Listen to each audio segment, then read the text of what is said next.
आज़ादी के लिए भारत का शानदार संघर्ष आधुनिक विश्व के महानतम संघर्षों में से एक है। दूरदर्शन समाचार इतिहास की धारा बदलने वालों की झलक रोजाना आपके लिए लेकर आ रहा है।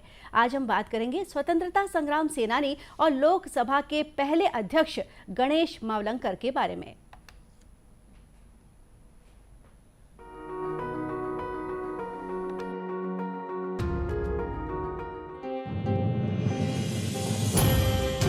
माननीय सभासदों, माननीय अध्यक्ष जी। आज की इस कड़ी में हम स्वतंत्रता सेनानी और लोकसभा के पहले अध्यक्ष गणेश मावलंकर को याद करते हैं, जिनका जन्म 27 नवंबर 1888 को हुआ था। एक नवजात राष्ट्र की पहली लोकसभा के अध्यक्ष के रूप में मावलंकर की भूमिका केवल एक मध्यस्थ और इसकी कार्यवाही के सूत्रधार की नहीं थी, बल्कि एक राष्ट्रवादी और संस्थापक की भी थी, जिन पर भारत के लोकाचार के अनुकूल नियमों, प्रक्रियाओं, परंपराओं और रीति रिवाजों को स्थापित करने की जिम्मेदारी थी।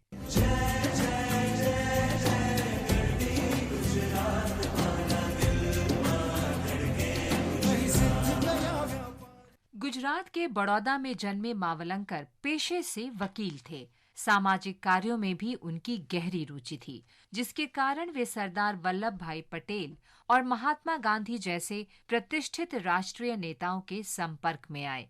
उन्होंने 1930-1940 के दशक में गुजरात में स्वतंत्रता आंदोलन में सक्रिय भूमिका निभाई। वे कई बार जेल गए और लगभग 6 साल जेल में बिताए। मावलंकर ने लगभग 2 दशकों तक खुद को अहमदाबाद नगर पालिका के लिए समर्पित कर दिया था। वे 1937 में अहमदाबाद शहर का प्रतिनिधित्व करने वाली तत्कालीन बॉम्बे विधानसभा के लिए चुने गए।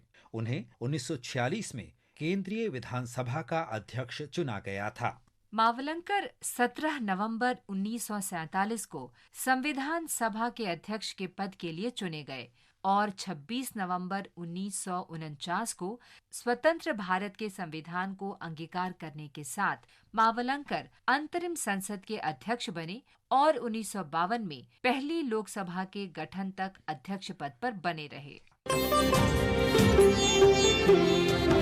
इस दौरान मावलंकर ने ये सुनिश्चित किया कि देश में प्रतिनिधि संसद के सुचारू कामकाज के लिए 1951-52 में पहली लोकसभा के चुनाव से पहले सभी आवश्यक नियमों, प्रक्रियाओं और परंपराओं को लागू किया जाए। इसलिए किसी को आश्चर्य नहीं हुआ जब 15 मई 1952 को मावलंकर को स्वतंत्र भारत की पहली लोकसभा के अध्यक्ष के रूप में चुना गया।